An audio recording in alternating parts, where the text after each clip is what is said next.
The Indian subcontinent, a land of ancient history, a vibrant tapestry of cultures, languages, and religions.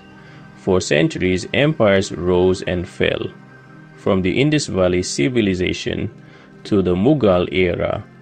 The subcontinent thrived as a confluence of diverse traditions. Kingdoms flourished, emperors ruled. Art and architecture bore witness to the richness of their reigns. The land resonated with the spirit of its people. It was a land of unity in diversity. Then came the Europeans. Drawn by the riches of the East, they arrived on India's shores.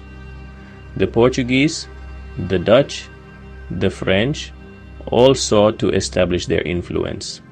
The British East India Company arrived in the 17th century, its ambitions cloaked in trade. What began as commerce soon turned into conquest. The company's influence grew. It exploited divisions among the local rulers. Slowly, it tightened its grip on the subcontinent. The ancient land, once a mosaic of independent kingdoms, began to crumble under the weight of colonial ambition. The British Raj. An era of profound change. The British East India Company's rule transformed into the British Raj. This was a period of stark contrasts. The British brought new technologies and infrastructure. Railways were built, communication systems improved, but these advancements came at a high cost. The exploitation of India's resources intensified. The British implemented policies that served their interests. Traditional industries were decimated. Farmers were forced to grow cash crops. India's wealth flowed into British coffers. A new system of education was introduced. English became the language of administration and the elite. This created a class divide.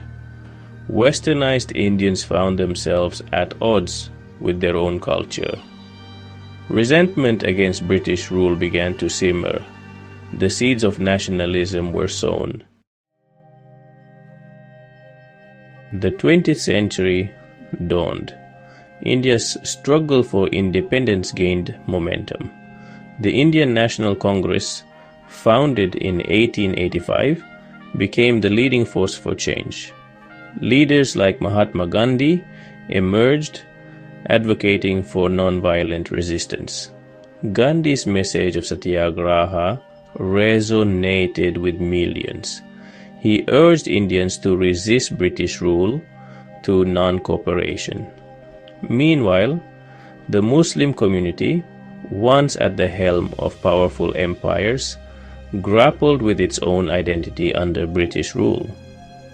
The All India Muslim League, formed in 1906, initially aimed for greater Muslim representation within the British Raj.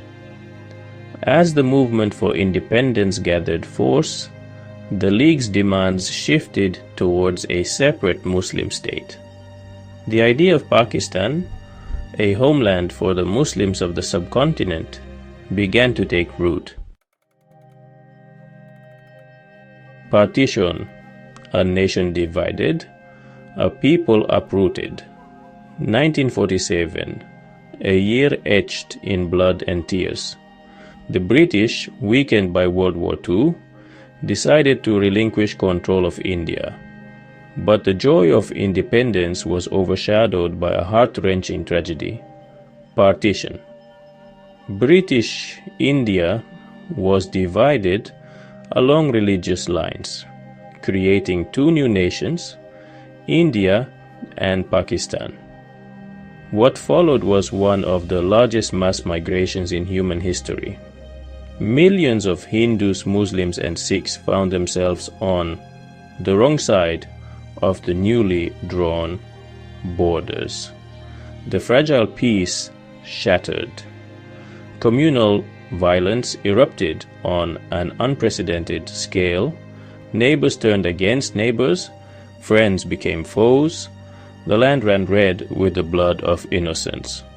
The trauma of partition left an indelible scar on the soul of a nation.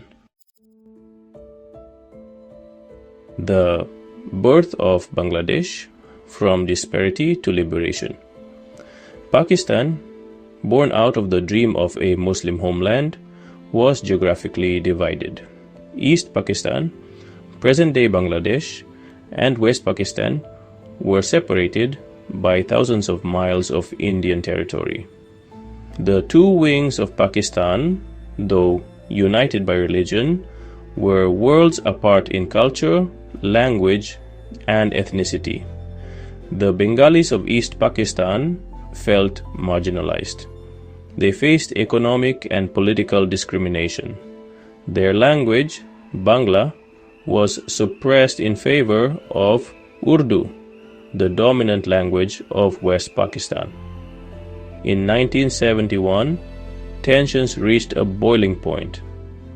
The Awami League, a political party advocating for Bengali autonomy, won a landslide victory in the general election.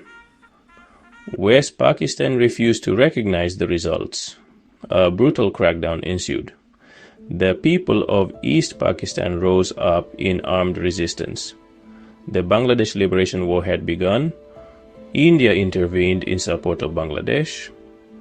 After 9 months of a bloody struggle, Bangladesh emerged as an independent nation. 3 nations emerge, navigating the path to progress. In the aftermath of partition and the Bangladesh Liberation War, India, Pakistan, and Bangladesh embarked on their own journeys. India, despite its early challenges, established itself as the world's largest democracy. It made strides in economic development, technological advancement, and social reform. Pakistan grappled with political instability, military coups, and internal conflicts. It struggled to balance its Islamic identity with the need for democratic values. Bangladesh, emerging from the ashes of war, faced the daunting task of rebuilding its shattered economy and healing the wounds of conflict.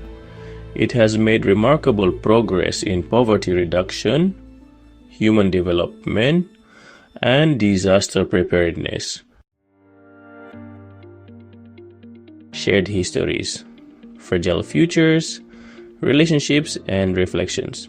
Today, India, Pakistan, and Bangladesh stand as 3 distinct nations, each with its own unique identity and challenges. Their shared history, marked by both unity and division, continues to shape their relationships. The legacy of partition still casts a long shadow.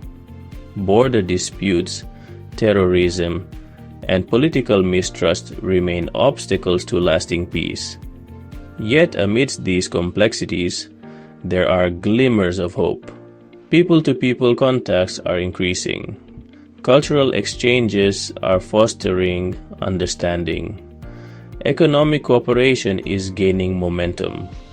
As the 3 nations move forward, they carry the weight of their history. The future holds both promise and uncertainty.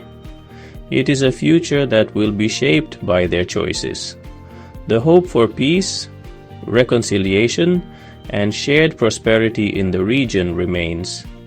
It is a hope that transcends borders, the dream of a brighter future for all.